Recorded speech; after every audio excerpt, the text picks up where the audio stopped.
Welcome to my channel. আজকে আমরা আবার রান্নাবাটি নিয়ে চলে এসেছি। আজকে আমরা রান্না করব আলুর পরোটা। আজকে আমাদের সাথে দুজন আরো নতুন নতুন মেম্বার জয়েন্ট হয়েছে। এই পেঁয়াজ খেতে ব্যস্ত, আর এই যে হচ্ছে কি হিয়া, ওর নামও হিয়া, আমার নামও হিয়া। তো চলো আজকে রান্নাবাটিতে রান্না করি, তোমরা দেখতে থাকো। তো চলো, পরোটার জন্য আমাদের এখানে আলু, পেঁয়াজ, রসুন রাখা আছে। এইটাই নুন রাখা। ময়দাটা দেখিয়ে দে। এই যে ময়দা, এইটার মধ্যে তেল, এই যে বাসন। এবার চলো শুরু করা যাক। এবার প্রথমে আমরা হাঁড়িতে মাটি মাখিয়ে আলুটা সিদ্ধ করতে বসিয়ে দেবো। আমরা এখন হাঁড়িটায় মাটি মাখিয়ে নিচ্ছি। হাঁড়িতে মাটি মাখিয়ে নেওয়ার কারণ প্রচণ্ড পরিমাণে কালি হয়ে যায়, কালি পড়ে যায়। ওর জন্য হাঁড়িতে মাটিটা মাখিয়ে নিচ্ছি, যাতে কালি না হয়ে যায় বাসনগুলো। সেজন্য হাঁড়িতে মাটিটা মাখিয়ে নিলাম। আগুন ধরিয়ে হাঁড়ি বসিয়ে দিয়েছি। এরপরে হাঁড়িতে জল দিয়ে আলুগুলো সিদ্ধ করবো। আলু আমাদের কাটা হয়ে গেছে। হাঁড়িতে জল দিয়ে দে। হাঁড়িতে জল দিয়ে দিচ্ছি, আর দিতে হবে না। আমাদের আলু সিদ্ধ বসানো হয়ে গেছে।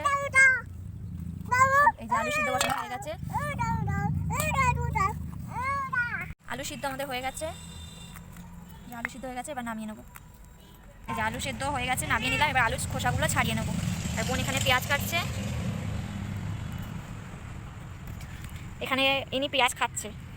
টাকা আমার টাকা, তুমি কি খাও? আলুর খোসা ছাড়ানো হয়ে গেছে, পেঁয়াজ রসুন কুচি হয়ে গেছে। এরপরে উনুনটা ধরিয়ে কড়াই বসিয়ে দেবো। হাঁড়ি বসিয়ে দিয়েছি। হাঁড়ির মধ্যে তেল দিয়ে পেঁয়াজ রসুন দিয়ে দিলাম। এবার ভেজে নেবো। নুন দিয়েছিস একটু নুন দিয়ে দে, যাতে পেঁয়াজটা নরম হয়ে যায়। একটু নুন দিয়ে দেবো। পেঁয়াজ হাফ ভাজা হয়ে গেছে, আর একটু লাল করে ভেজে নেবো।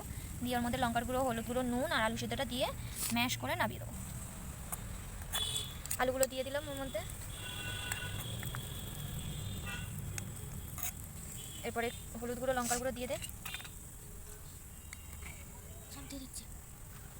দিয়ে দে, লেগে যাবে সবটা। দিয়ে দিলাম হলুদ গুঁড়ো, লঙ্কার গুঁড়ো। এবার একটু ভালো করে নাড়িয়ে নেবো। আর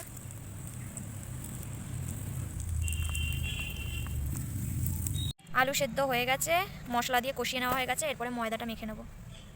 নুন দিয়ে জল দিয়ে দিলাম। একটু তেল দিয়ে দেবো ময়মের জন্য। এক ফোঁটা তেল দিয়ে দিলাম। আর একটু দে। এরপরে মেখে নেবো। আমাদের এখানে ময়দা মেখে গোল করাও হয়ে গেছে। এবার আমরা বেলে দেখাবো। প্রথমে এরকম বাটি করে নেবো। বাটি করে নিয়ে আলুর পুর নিয়ে একটু আলুর পুর নেব। আলুর পুর নিয়ে মাঝখানে দিয়ে দেবো। এবার এটাকে বুঝিয়ে দেবো। বুঝিয়ে দিয়ে গোল করে নেবো। দিয়ে এটাকে বেলে ভেজে নিলেই হয়ে যাবে আমাদের আলুর পরোটা। এবার একটুখানি হালকা করে গোল করে নেবো। এবার এরকম করে সবকটা করে নেবো। এরকম করে সবকটা করে তারপরে বেলে দেখা হচ্ছে। আবার কটায় পুর ভরা হয়ে গেছে, এবার বেলে নেবো। বেলা আরম্ভ করে দিয়েছি। বেলা হয়ে গেছে 3টে। বাদ বাকিগুলো বেলে নেবো, তারপরেই ভেজে নেবো। চলো দেখতে হবে। কড়াই বসিয়ে দিয়েছি। কড়াইতে এবার তেল দেবে, হালকা তেল দিয়ে দে।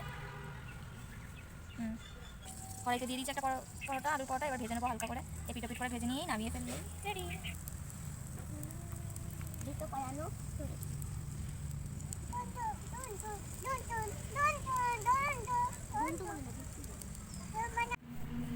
তাকাও এমা, তাকা।